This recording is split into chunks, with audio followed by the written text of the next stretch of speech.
Baik teman-teman, ketemu lagi dengan Bapak. Kalau kemarin kita sudah mendiskusikan bagaimana nilai medan magnet ketika ada kawat melingkar yang berjari-jari A, kemudian diberi arus I ampere, maka medan magnet di pusat kawat tersebut bisa kita nyatakan sebagai mu 0 I per 2A. Nah, teman-teman semua, pada kesempatan kali ini kita akan mendiskusikan ketika ada sebuah kawat melingkar dengan jari-jari A meter dan dialiri arus I ampere, maka besar kuat medan magnet di titik P yang berjarak B meter dari pusat kawat lingkaran tersebut dan berada pada sumbu lingkaran. Mari teman-teman semua, kita akan mulai memecahkan permasalahan ini. Nah, sekarang saya punya kawat melingkar, di mana sekarang kawat melingkar itu memiliki jari-jari A meter, kemudian dialiri arus berlawanan dengan jarum jam. Nah, sekarang Bapak akan menggambarkan sumbu lingkaran. Nah, garis hijau ini adalah sumbu lingkaran. Yang akan kita tentukan adalah titiknya nanti ada di sini. Ini adalah titik P. Nah, teman-teman semua, sekarang kalau pada kawat itu kita potong-potong menjadi bagian yang sangat kecil, yaitu misal katakanlah ini sebagai dl1, maka Biot-Savart itu mengatakan bahwa nilai dP yang ditimbulkan oleh tiap elemen panjang dl besarnya dinyatakan sebagai mu 0 I dl sin theta per 4 pi r kuadrat. Nah, theta ini apa? Theta ini sudut antara dl dan r. Sedangkan R ini apa? R ini adalah jarak DL ke titik P. Jadi teman-teman semua, sekarang ini adalah R yang dimaksud. Sehingga kalau kita bikin DL atau kita potong kawat itu menjadi bagian yang sangat kecil-kecil, dan setiap potongan itu kita hubungkan dengan garis B, maka teman-teman bisa membayangkan sebuah kerucut sekarang. Sehingga R ini tidak lain tidak bukan adalah sebagai garis pelukis pada kerucut yang dia memiliki jaraknya sama dari DL ke titik P itu. Dan yang berikutnya adalah kalau mau kita jeli, maka ketika DL itu sekarang potongan yang sangat kecil ini berupa garis, sedangkan R ini adalah jarak DL ke titik P, maka kira-kira akan begini. Dan sudut yang dibentuk antara DL dan R pasti nilainya akan 90 derajat. Nah, ini kunci yang pertama. Sehingga kita sekarang akan memiliki apa? Sekarang kita akan memiliki bahwa nilai dP akan sama dengan mu 0 I dl sin 90 itu 1 per 4 pi r kuadrat. Nah, teman-teman semua sekarang nilai mu 0 nilai I, 4pi, dan R kuadrat sekarang tetap. Nah, sehingga kita bisa menentukan nilai dB tentu dengan menjumlahkan setiap dB yang ditimbulkan oleh tiap elemen daripada kawat itu yang nilainya sebagai dL itu. Nah, teman-teman semua, marilah kita gambarkan dulu nilai dB atau arah dB pada titik P yang ditimbulkan oleh setiap dL. Nah, berdasarkan aturan tangan kanan, ibu jari menyatakan arus, maka lipatan 4 jari ini menyatakan arah medan magnet. Nah, setiap dL itu adalah potongannya menjadi kawat lurus, maka kita pakai aturan itu saja. Dan selalu ingat bahwa dB ini selalu tegak lurus dengan R-nya itu. Maka ketika sekarang kita punya dL1 itu berlawanan jarum jam, maka dB-nya ini bisa kita gambarkan ke atas. Yang tegak lurus dengan R. Nah, ini adalah dB1. Nah, teman-teman semua, sekarang kalau sudut antara R atau garis pelukis pada kerucut dengan sumbu lingkarannya ini sekarang saya sebut sebagai alfa, yang mana tentu nilainya selalu sama. Nah, sekarang nilai dB1 bisa kita uraikan dalam arah sumbu X dan Y. Nah, sehingga sekarang Bapak punya begini. Nah, ini sekarang sumbu Y. Ini sumbu X berhimpit dengan sumbu lingkaran. X dan Y tegak lurus. Maka nilai sudut ini adalah 90 min alfa. Sedangkan sudut R dan DB adalah tegak lurus. Maka nilai ini alfa. Maka yang mengapit sudut ini bisa kita katakan sebagai dB1 cos alfa. Sedangkan yang searah dengan sumbu X nanti sebagai di depan sudut dB1 sin alfa. Nah, sekarang dB-nya sudah kita uraikan dalam arah vertikal dan horizontal. Nah, yang kedua, teman-teman semua, sekarang Bapak akan ambil dL yang lain di mana saling berpelurus dengan dL1. Nah, sekarang ini Bapak punya dL1 aksen. Maka dL ini kalau kita gambarkan jaraknya dari dL ke titik P tentu sebagai ini. Ini adalah R-nya. Nah, kalau pakai genggaman tangan kanan, ibu jari arah arus medan magnetnya ini adalah lipatan 4 jari. Maka ini adalah dB1 aksen, yang mana sekarang sudut antara R dan sumbu lingkarannya tentu pasti juga alfa. Sehingga dengan cara yang sama, kita memperoleh sudut antara dB1 aksen dan sumbu Y juga alfa. Sehingga kalau kita uraikan dalam arah sumbu Y, kita akan memiliki dB1 aksen cos alfa.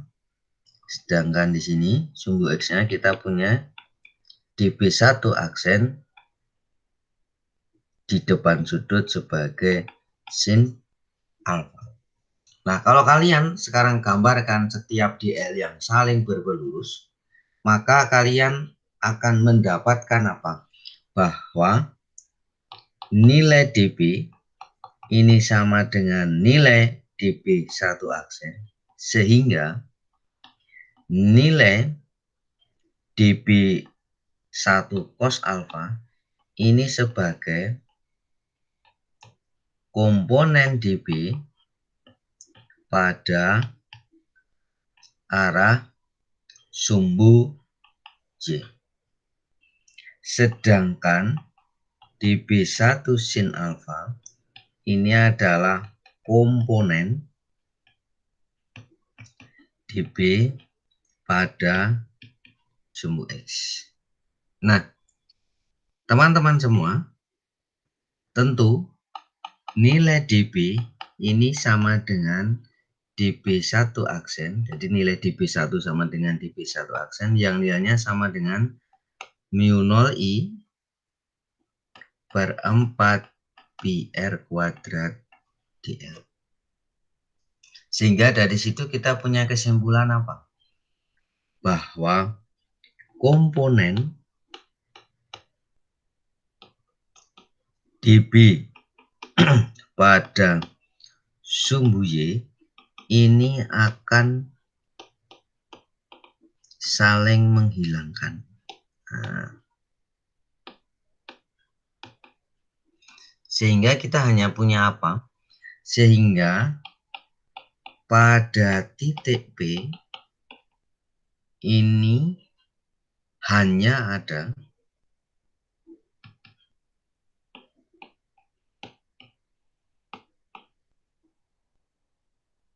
komponen pada sumbu X yang nilainya adalah dB sin alfa. Nah, teman-teman semua, kalau mau kalian jeli juga, ketika di sekitar kawat atau di pusat kawat melingkar ini adalah arahnya ditentukan dengan genggaman tangan kanan, ibu jari menyatakan arah arus, jempol menyatakan arah medan, jadi berbalikan dengan kawat lurus. Maka ketika sekarang kalian terapkan itu, I-nya tadi kan berlawanan jarum jam, maka jempolnya pasti keluar bidang gambar.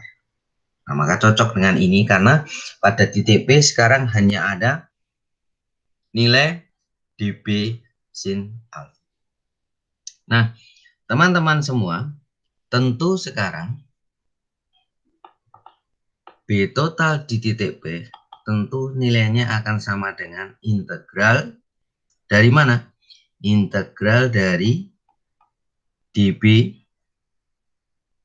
sin alfa. Tentu kalau mau kita lihat lagi, maka integral daripada mu 0 I per 4 pi R kuadrat dL sin alfa. Nah, besaran-besaran yang nilainya konstan bisa kita keluarkan.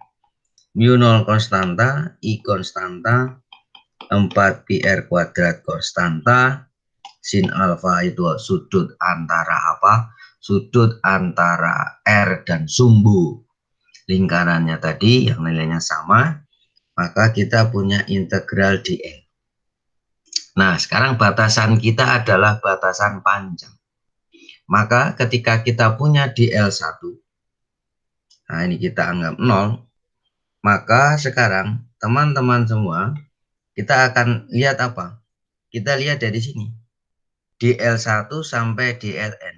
Maka tentu panjang yang kita tempuh tentu dari 0 sampai 1 keliling lingkaran. Yang tadi jari-jarinya atau sehingga kita akan punya 2 pi A. Integral dL ini tentu integral L pangkat 0 dL. Sehingga hasilnya L. Sehingga dari sini kita bisa mempunyai mu 0 I per 4 pi R kuadrat sin alfa dikali 2 pi A. Nah, sekarang kita punya apa? 2 pi sama 4 pi. Kita coret sehingga kita punya mu 0 I per 2R kuadrat sin alfa dikali dengan A. Nah, teman-teman semua, ini ada yang menarik lagi bahwa tadi dari gambar itu kita memiliki begini dong. Ini A, ini R, ini alfa. Sehingga kita punya apa? Bahwa sin alfa sama dengan A per R. Sehingga R ini adalah A per sin alfa. Maka kalau sekarang kita ganti mu 0 I per 2 ini A per sin alfa, ya toh, kuadrat dikali sin alfa dikali A. Sehingga kita akan punya apa? Kita akan punya mu 0 I per 2A. Karena nanti A kuadrat sama A yang atas Bapak coret ya. Sehingga kita punya sin pangkat 3 alfa. Jadi teman-teman semua, kesimpulan kita apa? Ketika ada medan magnet pada titik yang berada di sumbu lingkaran, ini nilainya bisa kita katakan sebagai mu 0 I per 2A dikali sin pangkat 3 alfa. Contohnya, nah sekarang saya punya kawat melingkar. Nah, dengan jari-jari 3 cm dialiri arus 2 ampere. Nah, sekarang tentukan kuat medan magnet di titik P yang berjarak 3/3 cm dari pusat kawat melingkar dan berada pada sumbu lingkar.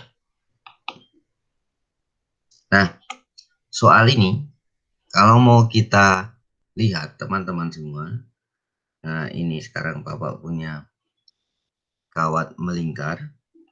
Nah, kemudian katakanlah ini adalah 2 ampere. Ini adalah 3 cm. Ini adalah sumbu lingkarannya. Jaraknya ini adalah 3/3. Ini titik B. Nah, langkah kita berikutnya apa? Nah, mari kita tentukan. Nah, nilai sudut alfanya ini berapa?